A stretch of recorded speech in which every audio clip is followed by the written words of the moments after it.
Hi, I'm Paul, I'm Tammy. and we're Inseparable. And today we're going to talk about the myth of power imbalance in age gap couples. And it's kind of an interesting thing because the people who point that out to you tend to have an idea of power being disagreeable. We're going to talk about that in our next series about agreeableness, disagreeableness, conscientiousness, and neuroticism. But, that's the next series. But if you have the idea that that's power because that's how you wield power by being disagreeable, and, certain women's movement that have this big objection to age gap couples is that the younger person, usually female, is at a big power disadvantage. How do you feel about that? Do you think that you're taking advantage of? No, not at all. I think that you love me, you protect me, you look out for me, you want what's best for me. You don't use the fact that you're older as, like to intimidate me or anything like that. It's like you love me. I always just compare our relationship to any other age alike because to me it feels so normal. Right. But that none of that is going on. Yeah. Well, the one big difference between you and an age alike relationship, and I've had quite a few of them, you're the only age gap I've had, is I value you much higher than I did them.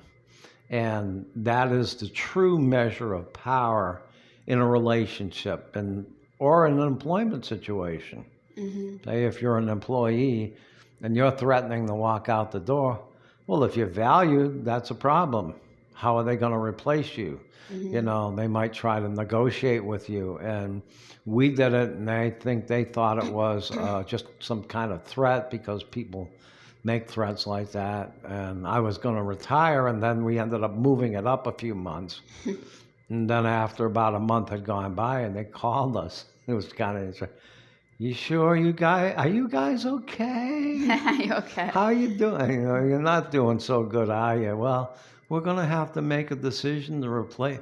You've been waiting this long? Do you think we were kidding? We were not coming back. Not coming back. We did end up going back during the pandemic, and we saw that as a good opportunity because we knew it would be quiet and we knew corporate would be off our back. Yeah, years later. Years later. But the thing of it is that then it's the same thing in a relationship. Well, if your threat to walk out the door is meaningless because you're a dime a dozen and you can easily be replaced, well, you don't have much power.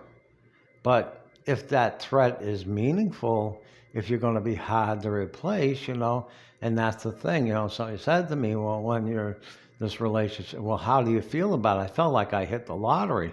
And a lot of couples, when you talk to them, the unique thing about age gap couples is they'll talk about their love story because they both value the other partner highly. Yeah. Okay. And if you left, how am I going to replace you? On the other hand, if I left, where you going to find fat old guy wants to date young pretty girl? That's a gem, that's a rarity, right? Well, it's more than that, though. I love you for who you are, Of course, you're attracted to the person I am and not somebody your own age for different reasons.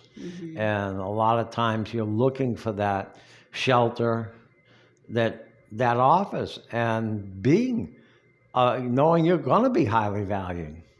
Now, that's an important thing, Okay, well, he isn't going to want to lose me. Yeah. So and you don't wield that around like a sword. You keep it and if you need it, and that's true power too. People who are constantly bickering and pushing and stuff like that to get what they want, they don't have real power. Real power is silent. Real power only takes the sword out of the sheath when it's necessary. Yeah. And you saw that when we worked. Yeah. I was the nice guy until I needed to be we'll go a little gangster here, and Yeah, and you can be, but you're not like that with me. Like, you're not using your power over me. And, like, if anything, like, if I am hormonal or edgy or we're kind of at each other's throat a little, we don't really fight, I wouldn't say, but you get insecure about, oh, is this the end? Are we, gonna break up or something? And it's like, no, we're just having a little bit of, you know, hormonal issues, and then we get through it. But if you didn't value me that much, you wouldn't really care. You'd be like, go ahead, I'm done with this. I've had enough of this or whatever. But you're actually worried about. yeah, the fact that it actually bothers me, Yeah. and that shows that I don't want it to end. My prior two marriages, when the divorce decrees were final, I think we threw parties. I mean, or just wanted to at that point, celebrate, and that would not be the case here at all. So that is what real power is about. And like I said, it's the certain women political movement that feels like, that's power. No, that's not power. Yeah. Okay, a little short, easy video. Look forward to our coming series on ocean, which is openness, conscientiousness, irritability. No, Agreeableness. Yeah. Extroversion. Agreeableness, and neuroticism. Neuroticism. Okay, I have a little laugh at that.